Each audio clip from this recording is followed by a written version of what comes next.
maka batal. Makanya kemarin saya bilang menelan ludah saat puasa tidak batal dengan 3 catatan. Ya, pertama, ludahnya murni, belum campur sesuatu. Yang kedua, ludahnya ludah sendiri. Kalau ludahnya orang, biarpun murni, batal.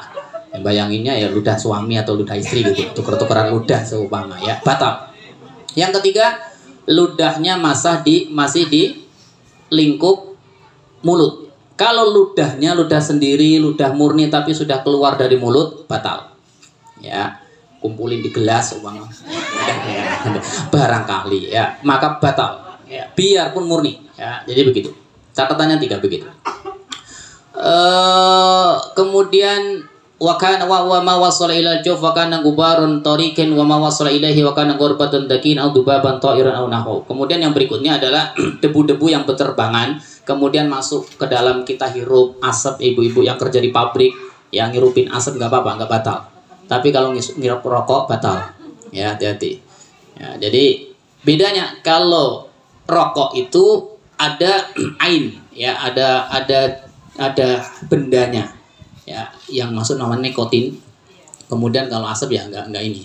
Karena itu bagian daripada atau debu-debu juga bagian yang susah untuk dihindari. Tapi kalau sengaja memasukkan debu batal. Ya, begitu bedanya. Wa wasala ilaihi wa kana ghurbatun daqiq aw dubaban ta'irun wa nahu. Kemudian hal-hal yang berterbangan selainnya atau mungkin lalat dan sebagainya ya. Kita lagi nguap, enggak ditutup, lalat masuk klek ketelan ya lumayan, maka tidak batal. Kalau memang tidak sengaja menelannya, begitu Ibu. Jadi Islam itu enak. Giliran kita lupa, giliran kita dipaksa, giliran kita sudah nggak mampu untuk menghindar tapi tetap bisa batal, itu dianggap tidak batal. Nah, itu jadi Islam dan wallahu a'lam bissawab. Nas'alullah al-karim bijahi nabihil wasim ay yukhrijani minad dunya musliman walidayya wa ahba'i wa hibbana wa man ilahin intamanna wa yaghfir lana wa lahum muqahimatin wa lam sallallahu alaihi wasallam Muhammadin bin Abdullah bin Muttalib bin Hashim bin Abdul Manaf Rasulillah kafatil khalqi rasul malahim habibillah fadil khatim wa ali washabihi ajma'in walhamdulillahi rabbil alamin. Ya, kedua kita tabarukan minta nasihat kepada Al-Habib Abdurrahman bin Kamil As-Segaf sekaligus nanti doa. Silakan. Ali falyatafadhal mashkura. Allahumma shalli ala Muhammad. Allahumma shalli wa sallim alaihi. Assalamualaikum warahmatullahi wabarakatuh.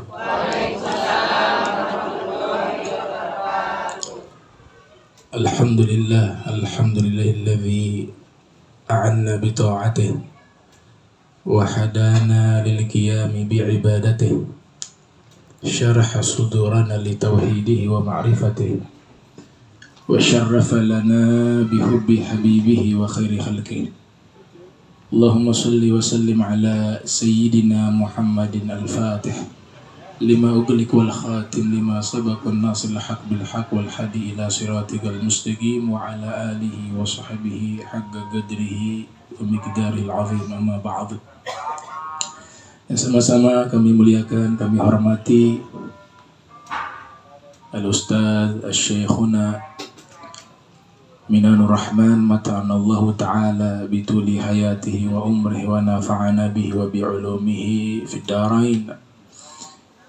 Yang saya muliakan, saya hormati bapak-bapak yang hadir, ibu-ibu, nama kampungnya Pak? Pesik, ya. Yang semoga dirahmati Allah Subhanahu wa taala. Sangat beruntung di tempat ini ada majlis ta'lim, majlis ilmu. Ini semua pilihan dari Allah. Tidak semua kaum muslimin diberikan kesempatan itu. Makanya bahasa hadis yang diriwayatkan oleh Imam Muslim yang lahir tahun 204 wafat 261 Hijriah di dalam sahihnya, may yuridillah bihi khaira yufaqihu fiddin. Siapa yang Allah inginkan kebaikan, Allah berikan ia paham terhadap agama. Berarti Allah yang inginkan ibu-ibu semua, bapak-bapak semua bisa hadir mengaji, belajar tentang ilmu fikih dari seorang guru yang juga diberikan bonus memiliki rantaian sanad ilmu kepada ulama-ulama besar, di antaranya Kiai Haji Maimun Zubair, Allahu yarham. Ini anugerah yang besar. Jadi bukan kehendak kita, tapi Allah yang menghendaki kita bisa hadir di tempat ini. Itu wajib disyukuri dengan adanya Ustadz Minanur Rahman di tempat ini. Diibaratkan seperti lampu pelita. Ya, bahasa agama kita kan ilmu cahaya. Al-ilmu nurun. Ya, Imam Syafi'i mengatakan, syakautu ila waqi' su'al hifdhi fa arsyadani ila tarkil ma'asi wa akhbarani bi anna al-ilma nur wa nurullah la yuhda li qalbi 'asi. Ilmu adalah cahaya. Dan cahaya itu tidak masuk ke dalam hati yang kotor. Dia berada di hati yang bersih. Insya Allah jadi alamat ibu-ibu yang hadir semua, bapak-bapak semuanya hatinya bersih. Amin ya Rabb. Allahumma tahhir qulubana minadz-dzunubi wal afam. Kemudian tadi sudah khataman ya, ini bukan kebetulan. Semua ini Masya Allah kan wa ma lam yasha' lam yakun. Apa yang Allah kehendaki pasti terjadi. Jika Allah tidak berkehendak, tidak mungkin terjadi.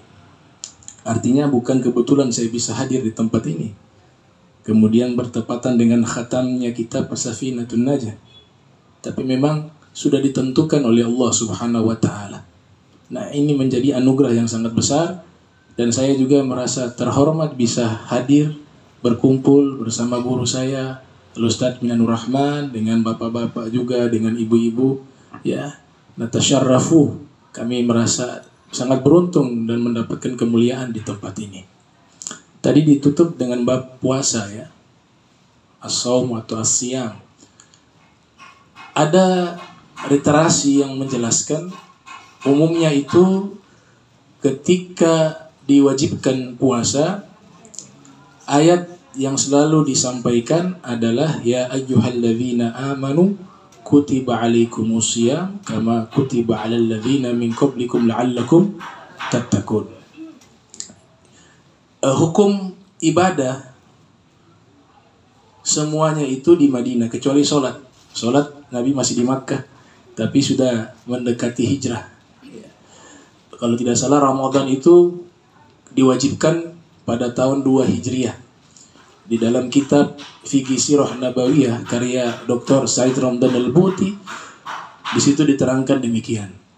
Makanya ada ciri-ciri biasa ulama ahli Al-Quran ya, membuat ciri-ciri kalau diawali ya ayyuhalladzina amanu itu tanda dia madaniyah. Kalau ya ayyuhan nas makkiyah. Atau ada al-akhbar al-madiyah, berita-berita masa lampau itu makkiyah. Atau ada lafaz kalla itu makkiyah, dan seterusnya diterangkan oleh Dr. Said Muhammad bin Alwi al-Maliki al-Hasani dalam kitab Zubdatul Itqan fi Ulumil Quran. Itu apa ringkasan dari kitab Al-Itqannya Al-Imam As-Suyuti yang lahir tahun 849 Hijriah, wafat 911 Hijriah. Jadi kebanyakan ditafsirkan ya. Ya ayyuhalladzina amanu kutiba ay furidha. Wahai orang-orang beriman, telah diwajibkan atas kalian berpuasa kama sebagaimana diwajibkan atas orang-orang sebelum kalian. Itu umumnya demikian. Bukan berarti salah, itu memang secara bahasa kalau ada kataba dan ada ala maknanya berubah. Bukan menulis. Maknanya wajib. Ya. Jadi ada kataba dan ala, harfu jar ala. Itu maknanya adalah diwajibkan sebagaimana tafsiran dari Sayyidul Mufassirin Abu Ja'far Muhammad ibn Jarir At-Tabari yang lahir 224 Hijriah, wafat 310 Hijriah. Dalam tafsirnya Jami'ul Bayan, beliau mengatakan ay kutiba ay furidha 'alal ladzina min qablikum. Ini benar. Mayoritas para ahli tafsir menerjemahkan demikian. Tapi kalau kita mengkaji lagi, ini ada mukjizat. Ternyata dengan zaman kita kita bisa tafsirkan kata kutiba di situ juga artinya tertulis, terdokumentasi. Dan puasa ini yang sudah dikabarkan oleh Allah sebelum kalian umat Islam, sebelumnya sudah ada kaum yang mereka sudah berpuasa. Ternyata ditemukan manuskrip bahasa Ibrani, di situ ada satu alinea, satu paragraf khusus menggunakan bahasa Ibrani bahwa orang-orang Bani Israel mereka sudah diwajibkan berpuasa di bulan 9. Tidak disebut bulan Ramadan tapi bulan 9. Kalau kita hitung Ramadan itu bulan ke-9. Berarti tertulis kata kutiba, perintah puasa sebelum kalian itu juga sudah tertulis. Dan ketika Allah nyatakan telah tertulis, Allah yang jaga itu. Sampai sekarang manuskripnya itu masih ada. Ini kitab daripada orang-orang yang diklaim mengikuti Nabi Musa. Mereka mengklaim mengikuti Nabi Musa. Memang tahrif, ya, ada perubahan-perubahan. Kitab suci terdahulu kita diperintahkan percaya saja. Pernah diturunkan, bukan percaya isinya masih ada. Karena dalam Al-Quran sudah dinyatakan yuharrifunahu. Kitab suci terdahulu sudah didistorsi, sudah dirubah. Sudah tidak asli lagi, tidak original lagi. Baik itu Taurat, baik itu Injil. Tapi perintah al-iman, ya, rukun iman, ya, arkanul iman an tu'mina billahi wa malaikatihi wa kutubihi, ini wajib. Kita percaya ada kitab-kitab suci Allah. Artinya percaya pernah ada kitab suci selain Al-Quran yang Allah turunkan. Taurat, Injil, Zabur, dan lain sebagainya. Bukan percaya kebenarannya. Karena sudah dirubah, tahrif. Yang dijamin hanya Al-Quran. Inna nahnu nazzalna dzikra wa inna lahu lahafizun. Ya, jadi percayanya ada itu. Tapi ada sebagian masih asli. Tidak banyak, sedikit. Di antaranya yang masih asli adalah perintah puasa. Dan Allah sudah sebutkan, wahai orang-orang beriman, diwajibkan atau ditulis atas kalian, terdokumentasi perintah puasa itu atas kalian, sebagaimana juga tertulis perintah puasa atas kaum sebelum kalian. Dan sampai sekarang ada itu, yang aslinya. Itu jauh sebelum adanya Al-Quran, ribuan tahun. Subhanallah, terjaga perintah puasanya tertulis. Begitu juga Al-Quran. Perintah puasa di zaman Rasul, wahyu diturunkan, ada Al-Quran asli. Yang tertulis adanya di Birmingham di Inggris. Berupa tulisan asli Al-Quran yang di situ masih tertulis perintah puasa. Dan 114 surat dalam Al-Quran, 6.666 ayat menurut pendapat sebagian para ulama. Ini mukjizat. Jadi puasa ini dia punya historis sejarah sangat panjang. Nah, puasa ini Nabi bahasakan di hari kiamat bisa berbicara. Jadi kita berpuasa, nanti di yaumil qiyamah Allah wujudkan puasa menjadi sosok makhluk yang bisa berbicara. Dia berbicara di hadapan Allah untuk meminta izin kepada Allah, memberikan syafaat kepada orang yang berpuasa. Tapi ada hal yang menarik. Di situ diistilahkan dengan zakatul badan, zakatul fitr, zakatul badan. Zakat fitrah itu zakat badan. Dalam kitab Durratun Nasihin dikatakan bahwa orang yang berpuasa tanpa melaksanakan zakat fitrah, maka puasanya itu diibaratkan seperti burung. Puasa itu burung, zakat itu sayap. Seperti burung tanpa sayap. Bisa terbang tidak? Gak bisa. Kenapa dikaitkan antara puasa dengan zakat fitrah? Gak bisa dipisahkan. Dan luar biasa, zakat fitrah itu gak bisa dilaksanakan di bulan Muharram. Zakat fitrah gak bisa dilaksanakan di bulan Safar atau Rabiul Awal, Rabiul Tsani, Jumadil Awal, Jumadil Tsani, gak bisa. Bahkan Sya'ban juga gak bisa. Dia hanya khusus di Ramadan, bisa awal, bisa tengah, bisa akhir. atau masuk sebagian malam dari Syawal, awal malam. Kenapa demikian?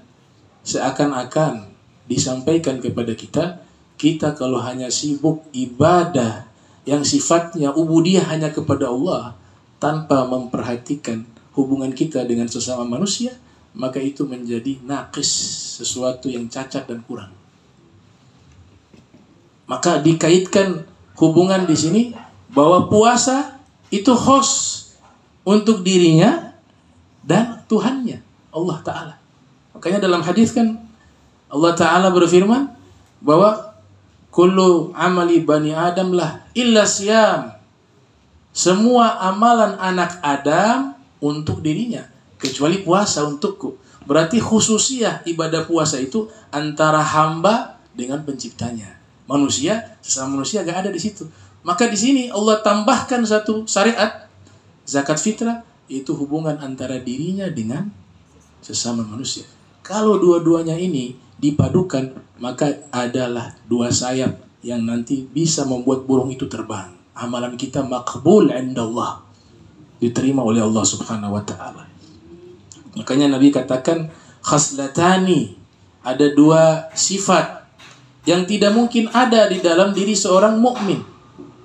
Al-bukhlu wa su'ul khuluq, yaitu kikir dan akhlak yang buruk.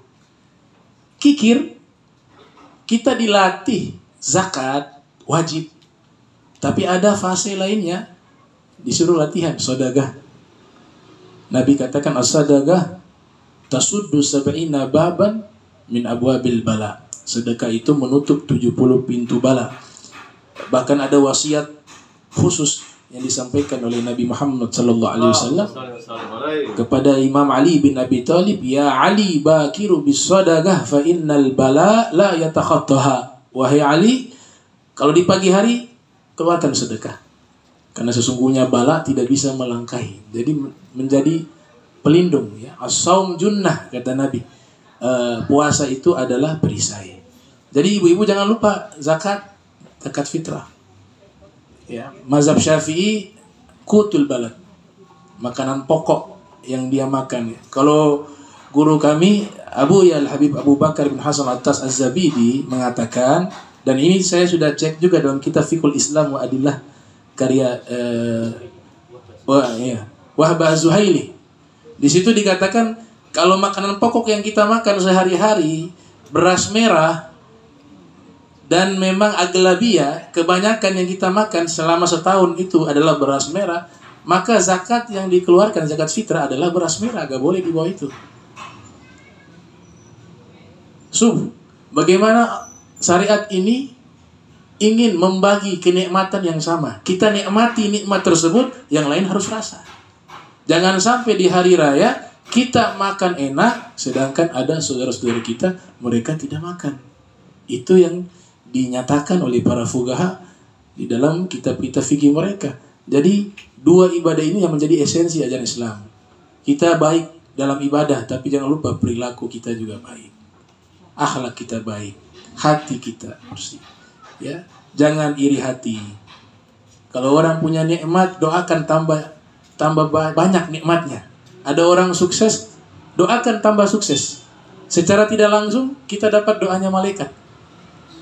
Pengen punya mobil, doakan tetangga kita yang Allah berikan dia mobil. Insya Allah malaikat doakan kamu juga dapat mobil. Nah, doanya malaikat lebih mustajab dari doa kita. Ya, jadi cara doa kita itu biar diterima oleh Allah, jalan tolnya itu adalah banyak mendoakan saudara-saudara kita yang lain.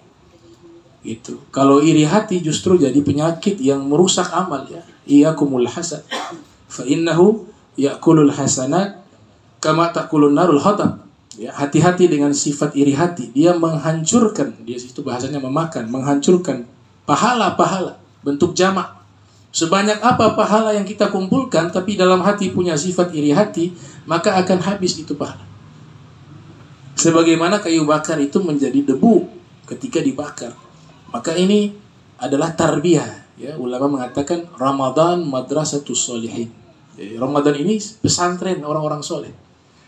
Dia hanya bukan ritual secara simbolik saja, puasa, tapi ada makna yang tersembunyi. Bagaimana mengendalikan hawa nafsu, bagaimana ketika ada dorongan di dalam diri kita ingin melakukan perbuatan yang dilarang oleh Allah, justru kita melawannya. Itu yang disebut oleh Abu Yazid Al-Bustami, urid an la urid. Ya, aku ingin untuk tidak ingin. Ya, setiap keinginan buruk itu harus dilawan. Ya, al-mujahid man jahada nafsahu. Nabi katakan itulah pejuang. Pejuang yang sesungguhnya dia melawan hawa nafsunya. Nah, mungkin itu beberapa poin penting terkait masalah puasa dan zakat. Kemudian ada juga puasa sunnah setelah hari raya. Ya, Idul Fitri, puasa Syawal, ya, man shoma Ramadan tsumma atba'ahu bi sittin min Syawal faka'annama shoma dahra kullah. Atau kama qala sallallahu alaihi wasallam. Nabi katakan siapa yang puasa setelah Ramadan kemudian setelah itu dia susul, artinya yang hari raya itu setelahnya, karena puasa hari raya kan haram. Setelahnya itu dia susul 6 hari Syawal. Bisa berurutan, bisa juga cicil, Ustaz, ya. Pahalanya seperti apa? Seakan-akan dia berpuasa ad-dahra kullah, 1 tahun penuh. Ya. Ada puasa Nabi Nuh, kami baca di dalam kitab Qasasul Anbiya karya Al-Hafiz Ibnu Katsir. Al-Hafiz Ibnu Katsir yang lahir tahun 701, wafat 774. Ya. Saya dulu baca kitabnya sama Ustadz Minan. Ada dulu Ustadz Minan punya kitab Qasasul Anbiya. Ya. Ada yang terjemahan, ada yang bahasa Arab. Saya lupa mungkin itu terjemahan apa bahasa Arab. Kami baca waktu itu kitabnya beliau Ustadz Minan. Nah, itu saya masih ingat tuh di situ kana Nabi Nuh soma ad-dahra kullah. Kebiasaan karena